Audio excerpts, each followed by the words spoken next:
Olá pessoal, tudo bem? Então estamos de volta. Estou aqui entrevistando o Dr. Heleno Mota Silva, sócio fundador do escritório Mota e Silva Peixoto, advogados associados, né? E estamos falando justamente da construção de uma banca de escritório de advocacia. Então é o seguinte, chegar a 15 anos de advocacia, construir uma banca, né? Construir uma banca não é fácil, né? Foi uma tarefa árdua, uma tarefa difícil. E eu vejo o seguinte, que é preciso que você tenha a inspiração desde o início, pelo menos que ela surge em algum momento, de ser advogado, né? Então eu começo perguntando assim, o que é o ser advogado para o doutor Heleno? Fabiano, o ser advogado, ele veio de uma essência, ao meu ver, bem espiritualizada. Se ter uma vontade inicial de fazer justiça, de trabalhar, de ver situações que estão ali intrincadas e nós conseguirmos ver um norte de solução de problemas. Porque a nossa própria Constituição, ela lá coloca acento do advogado como um dos tripés da justiça. Da justiça. Indispensável. Indispensável a administração da justiça. E a advocacia, ela é essa linha que vai esticar a resolução desse problema. Porque, veja-se, os outros dois pontos da justiça, eles ficam na linha quase que mais, um totalmente inerte, esperando a ação, e o outro tem a sua movimentação, que é o Ministério Público, mas com uma demanda diferenciada. O advogado, não. Ele está aí para contemporizar todos os meandros da sociedade, vislumbrando uma solução e uma busca, uma solução administrativa ou judicial e uma busca da justiça e do equilíbrio das relações interpessoais. Então, para mim, o advogado ele tem que ter nesse íntimo, na condição de ser um bom profissional, de olhar sempre o problema e conseguir vislumbrar uma solução, ter uma inteligência para resolver aquelas questões sociais. Eu me recordo aqui do advogado Sobral Pinto, que muito famoso na época da ditadura militar, um dos grandes ativistas da nova, digamos, da nova Constituição de 88. Existe até um documentário que diz o homem que só falava a verdade.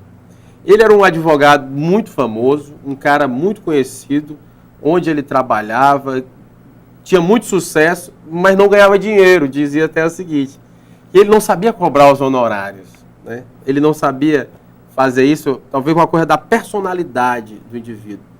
E a gente vê que, por vezes, há uma banalização, né, do profissional, que a pessoa vai lá, faz um mercado, um leilão, acho natural pela quantidade de profissionais que existem no mercado, existe ali uma disputa. Aí o cliente deixa de entender que a advocacia não é uma atividade mercantil, que ele simplesmente está ali para economizar e não é o preço que vai dizer que vai cumprir a tarefa, mas a qualidade do profissional.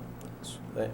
E eu pego o gancho aqui e vejo no cenário atual a advogada Beatriz Cata Preta, trabalhando na operação da Petrobras, né, a Operação Lava Jato, que foi, alegado por ela, né, que foi pressionada pelos membros do Congresso Nacional, por uma CPI, a sair da advocacia, ou melhor, sair daquele patrocínio daquelas causas, que ela resolveu, segundo ela, dizer que estava saindo da advocacia. Isso assusta um pouco o profissional? Fabiano, todas as profissões têm os seus riscos. Se nós fôssemos pensar assim, o juiz não poderia judicar, o Ministério Público não poderia fazer com medo de desagradar. Com medo de desagradar. E a advocacia também tem o seu norte. Não só é a advogada Cata Preta, mas nós temos muitos outros colegas que, às vezes, pela atuação em problemas, em questões que são questões simbólicas, questões muito melindrosas, e ele vai ter que tomar uma parte, ele vai ter que fazer uma defesa de uma parte, e a outra parte, naturalmente, poderá se sentir ofendido ou se desagradar. Mas isso aí parte do ofício, são os riscos, são as situações que vão se criar dentro da concretude do caso, que o advogado vai ter que ter aquela personalidade de enfrentar. Nós não podemos assumir um patrocínio achando que aquilo ali vai ser mil maravilhas e que eu não vou ter nenhuma dificuldade para administrar. Sempre, naturalmente tem. E nós não podemos nos deixar vencer por uma situação ou outra. Temos que ser impositivos, firmes, conscientes do trabalho que está sendo feito, né, da justeza que nós estamos buscando naquele trabalho. Primeiro é nós estarmos bem e serenos naquela ação que nós vamos tomar, naquela atividade que nós vamos nos propor a fazer. E depois seguirmos. Eu acho que eu já até vivi em situações mais ou menos parecidas, uma oportunidade que nós estávamos fazendo uma advocacia no tocante à invasão de terras, e chegaram a ligar para nós com ameaças. Nós não nos deixamos vencer. Fomos até o fim e resolvemos a questão para o cliente, que é o que mais importante. E aquela ameaça prévia não passava de muita fumaça para pouco fogo. Uhum. E foi resolvido. Então nós não podemos nos deixar esmurecer, às vezes, por uma situação ou outra. Temos que estar firmes. Se acharmos previamente que aquela causa não nos convence, eu acho que tem que ponderar, vou enfrentar ou não vou enfrentar. É importante a consciência sempre tranquila na hora do atuar. Isso é importante. O próprio que eu mencionei, o Sobral Pinto, ele dizia o seguinte: não, eu estou com a minha... O importante é eu ter a minha consciência limpa. E era que a ditadura militar ia atrás do cara, prendia ele, já foi preso algumas vezes por isso. E ele dizia: não, eu tenho a minha consciência limpa. Mas isso, o doutor Heleno, que tem seus 15 anos de advocacia, não é? Já está aí um decano na nossa área, tem uma larga experiência, dá para se imaginar, não, ele tem uma convicção sobre esse ponto. E como é que você faz lá na sua banca, naquele advogado que saiu fresquinho aqui da faculdade, acabou de entrar nos quadros da ordem, está começando a trabalhar? Como é que funciona essa orientação, que você é vamos dizer, o líder da banca? E aí, como é que você começa a passar esse ensinamento ali para ele, que passa por um treinamento, né, esse jovem advogado, jovem profissional? Como é que se funciona isso, Léo? Nós trabalhamos principalmente a motivação. Acho que, te falando isso de uma forma bem simplificada, todo profissional, especialmente o principiante, não seja só na advocacia, qualquer profissão, ele entra um pouco temerário, um pouco inseguro, mas é importante que ele saiba que ele saiu de 5 anos de uma faculdade, muitas vezes já está fazendo alguma especialização, e tudo aquilo para ele, na vida dele, é bagagem. São ferramentas que ele agregou, que o deixaram em tese preparados para a administração, a administração da atividade profissional dele. Sim. O que muitas vezes possa estar faltando é a entrega de uma segurança maior, muitas vezes por uma pessoa mais experiente, por uma banca que já tem uma vivência mais alargada na atividade que o jovem colega vai principiar, mas que ele esteja otimizado, ele esteja confiante naquilo que ele vai fazer. É aquela história que, quando às vezes nós estamos numa situação que não tem para onde apelar, a gente apela para Deus, para que a gente se sinta mais confortável. E no final das contas, quem vai resolver somos nós mesmos. Né? E eu coloco isso, levo isso para os nossos jovens advogados que fazem parte da nossa banca. Ele tem que estar motivado pela profissão. As dificuldades são permanentes. São permanentes. Nós temos 15 anos de advocacia e nós vivemos dioturnamente dificuldades que têm que ser resolvidas. E nós não podemos perder tempo a nos reclamar. Nós temos que resolver e seguirmos. E o jovem advogado ele tem que estar muito bem engajado nessa linha de pensar em harmonia com todo o escritório para que ele deslanche na atividade profissional dele. Eu costumo dizer que isso é uma das ferramentas que nós trabalhamos na gestão do escritório. A motivação, o apoio, a troca de informações, o aparelhamento do escritório, o permanente incremento educacional. O nosso escritório não para de estudar, os profissionais que fazem parte do escritório não param de estudar, isso é uma exigência cobrada mutuamente. Eu cobro de mim mesmo, solicito que eles cobrem de mim e vice-versa. E cobra deles. E cobro deles, porque não tem jeito. O direito é uma mutação constante, nós sabemos disso, e o profissional que às vezes pare ali, que sejam por poucos meses, no tempo ele já começa a sentir dificuldade nas mudanças que são aceleradas dentro do direito.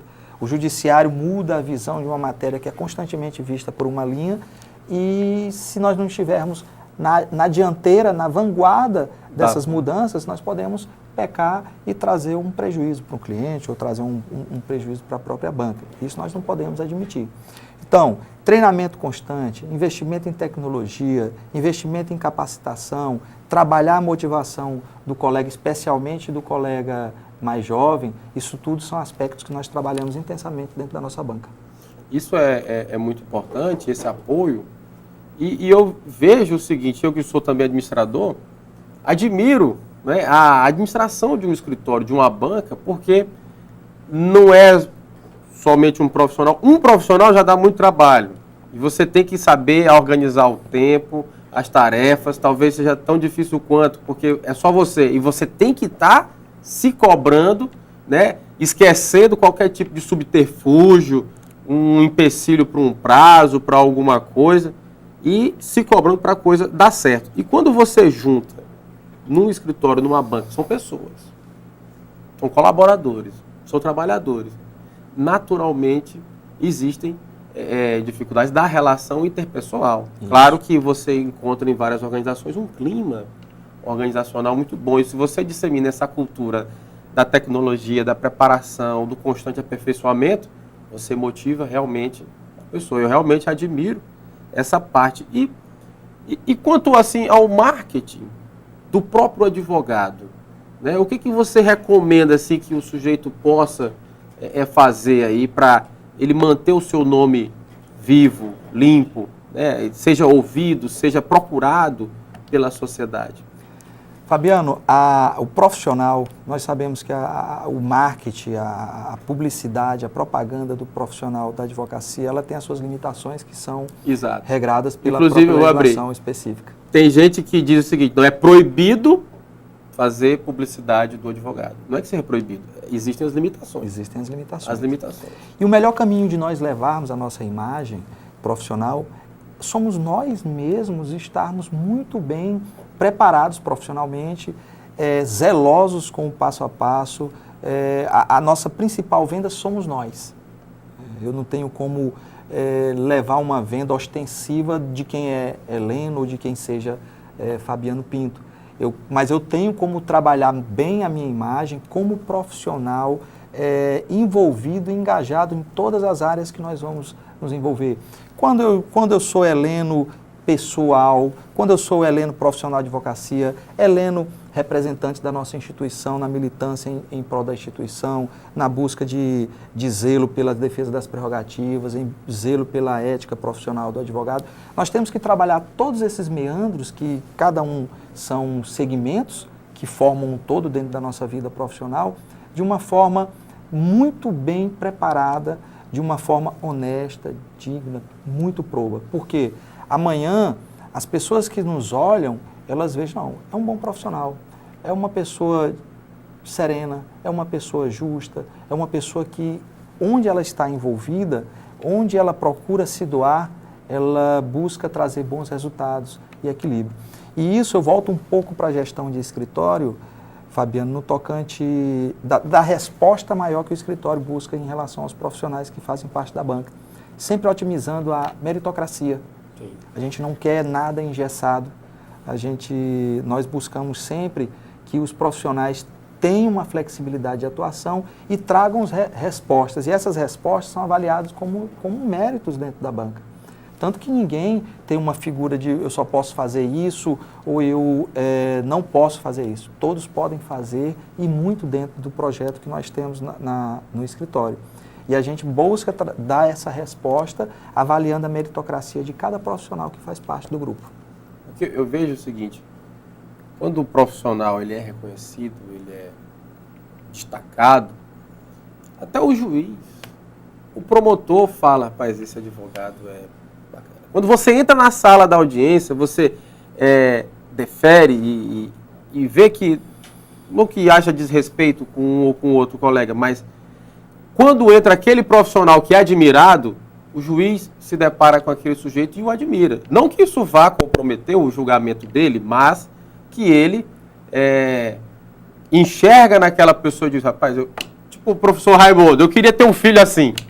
Ele olha lá e identifica isso. E eu vejo, no seu caso, Heleno, que você tem essa imagem que os profissionais da área jurídica, do próprio meio jurídico, admiram, né? Eu deixo aqui a minha consideração, não vou ficar rasgando seda, mas o admiram e dizem o seguinte: rapaz, o Heleno tem um nome leve. É um cara que, vamos dizer, fulano de tal não se envolve em situações que vão diminuir a imagem dele, né?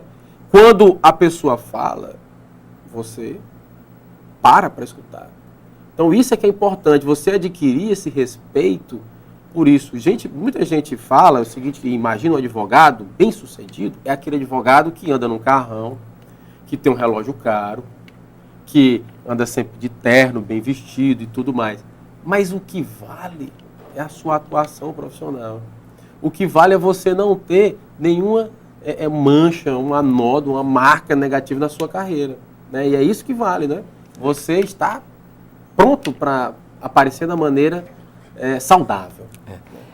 Isso que você está pontuando, Fabiano, eu ainda era acadêmico, primeiro ano do curso, e eu já procurava admirar aqueles professores na UFPA que eram advogados brilhantes no Pará. Sim. E que tinham toda essa bagagem que você comentou agora, de lisura, de um nome probo, de onde esse professor passava, em qualquer segmento do direito, as pessoas o veneravam, porque via que era um advogado justo, que já tinha uma história grande, e o advogado justo, o advogado que dá boas respostas profissionais, ele está ajudando toda uma sociedade. Toda a sociedade. Ele dá uma resposta para toda uma sociedade.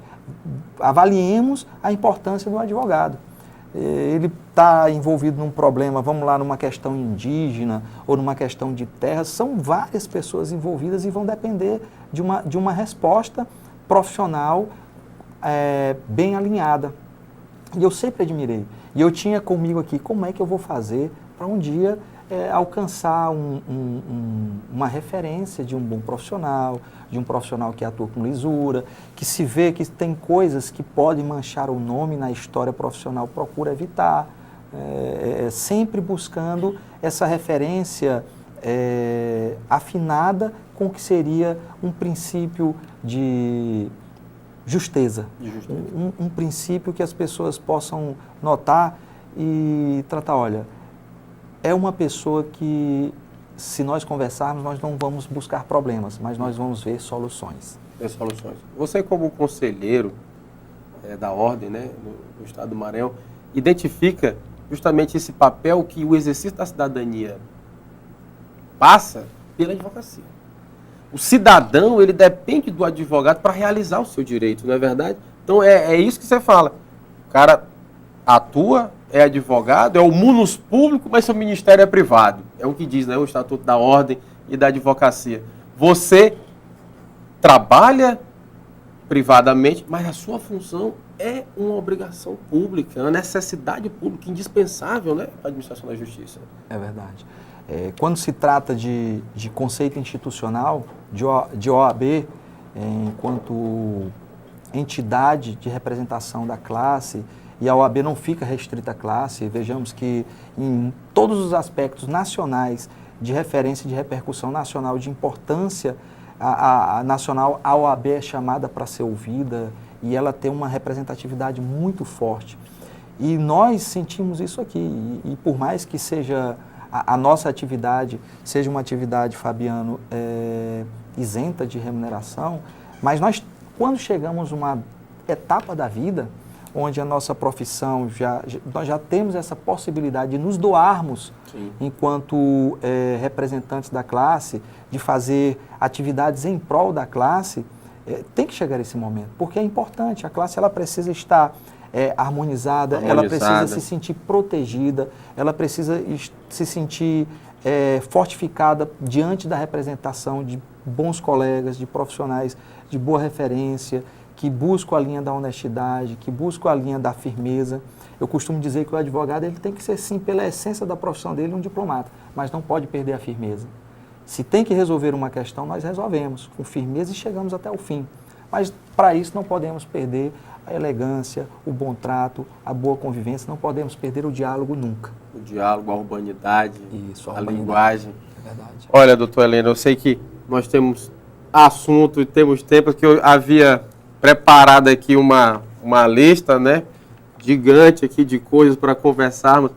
Ainda falta muita coisa, mas teremos que fazer isso numa nova oportunidade, né? Nosso tempo está acabando. Eu queria agradecer à Faculdade de Imperatriz por disponibilizar o canal da Facimp para nós podermos abrir esse diálogo com a sociedade, com pessoas importantes, pessoas de relevância no nosso meio e que vão contribuir para o telespectador entender, compreender um pouco mais sobre como é o funcionamento da própria justiça. E eu lhe deixo, Heleno, para fazer suas considerações finais e depois nós encerraremos. Fabiano, eu de pronto gostaria de agradecer o convite. Para nós, enquanto advogados, representantes da nossa instituição, é muito satisfatório poder estar levando a nossa mensagem para toda uma sociedade, para os profissionais da advocacia em especial, e deixar sempre a mensagem que a advocacia, como você bem colocou, é um munus público de um profissional privado. É interessante esse mix de informações, porque ao mesmo tempo que eu tenho que ter aquela dinâmica que se espera de uma atividade privada, a minha repercussão tem uma relevância pública, é uma relevância que mexe com a sociedade. Então eu gostaria de deixar isso bem evidenciado e agradecer mais uma vez o espaço. Ok, doutores, eu encerro